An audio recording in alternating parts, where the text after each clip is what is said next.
Sweden میں قرآن پاک کی بے حرمتی کے خلاف ٹنڈولیار میں بھی مختلف سیاسی و سماجی جماعتوں سمیت مذہبی جماعتوں کی جانب سے لیاقت گیٹ پر احتجاجی مظاہرے کیے جا رہے ہیں۔ اس حوالے سے مزید جانتے ہیں ہونان خانزادہ سے۔ جی ہونان، آگاہ کیجیے گا۔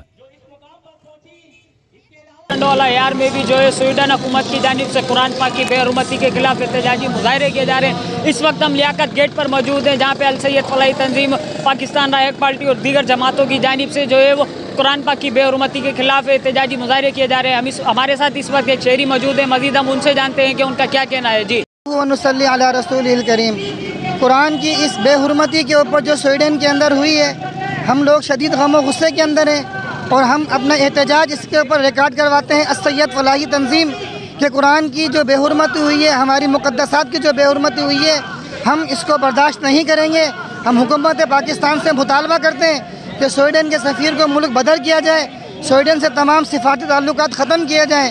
مسلمانوں کے اندر شدید غم و غصہ پایا جاتا ہے اس واقعے کے اوپر، اور آئندہ کا کوئی لائحہ عمل طے کیا جائے، کوئی بھی ملعون، کوئی بھی کفریہ طاقتیں اور کوئی بھی اس طرح کے کافر ملک ہمارے مقدسات کی توہین نہ کر سکیں۔